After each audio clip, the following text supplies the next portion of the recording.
Tu peux enlever la perruque, hein, l'équipe de France a été éliminée de la Coupe du Monde. J'en avais marre de faire semblant de m'intéresser au football et à l'équipe de France.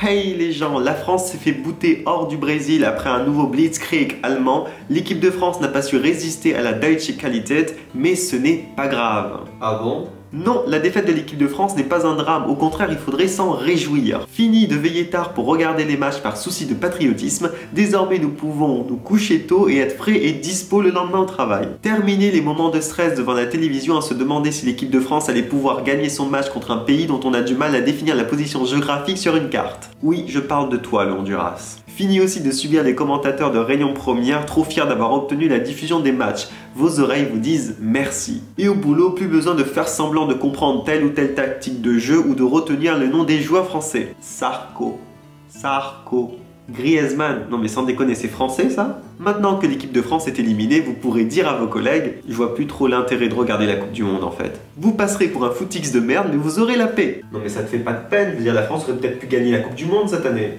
Ah mais non, surtout pas, il fallait pas que la France gagne. Si la France avait gagné la Coupe du Monde, dans 9 mois on aurait eu des bébés qui auraient comme prénom Benzema. Non mais t'imagines le truc quoi. Les jeunes auraient voulu copier les coupes de cheveux des joueurs français. Déjà qu'en 98 il y en a plein qui s'étaient fait la boule à zéro pour ressembler à Barthez, là on évite la propagation de la coupe de cheveux de Macklemore dans les cours de récréation. D'un point de vue financier, on économise la prime des joueurs et le reste du séjour des Bleus au Brésil. Hop hop hop, on rentre en France, on va sur les plateaux télé se faire démolir par les journalistes. Parce qu'il y a de ça aussi, les journalistes vont pouvoir retourner le couteau dans la plaie et certains Français cracher à nouveau sur l'équipe de France avec des phrases de faux cul du genre non mais moi je n'ai pas cru une seconde qu'ils allaient gagner. Non mais en même temps, faut avouer qu'ils sont nuls, hein. Ça bat le Honduras, ça croit que ça va gagner la coupe. Alors que quelques jours avant, on avait retrouvé un peu d'affection pour notre équipe de jeunes joueurs dynamiques. Non mais je te dis que sous un certain angle, Benzema n'est pas vraiment ce petit con prétentieux qui adore les jeunes filles mineures. Les trop bien cultivés pourront crier haut et fort leur désamour du football et regarder d'un air dédaigneux un petit garçon jouer au ballon en rêvant de devenir le prochain Olivier Giroud.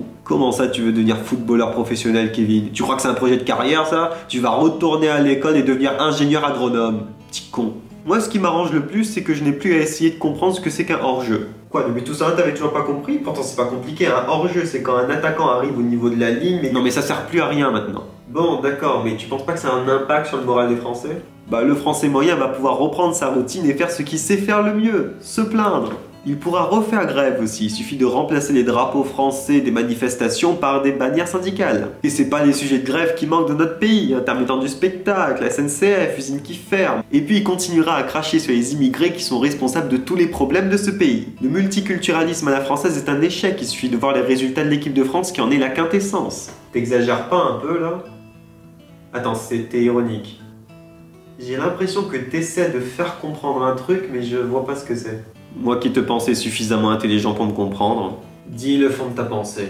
Le football n'est peut-être qu'un jeu, et c'est vrai qu'on a l'habitude de cracher dessus quand ça ne va pas. Mais aussi futile que cela soit, quand l'équipe de France gagne un match, ça fait plaisir et ça permet d'oublier un peu la morosité de ce pays. Alors oui, même si le football ne m'intéresse pas particulièrement, j'avoue que ça fait chier que l'équipe de France ne soit pas allée plus loin. Parce qu'avant d'avoir une ferveur populaire dans ce pays, il faut attendre longtemps. Sinon, j'ai une liste de trucs qu'on peut faire maintenant que l'équipe de France est hors de la compétition. On peut par exemple soutenir une autre équipe. Bon, on va dire que je vais soutenir l'équipe qui arrivera à botter le cul à ces mangeurs de saucisses. Parce qu'il y a des homosexuels dans l'équipe allemande.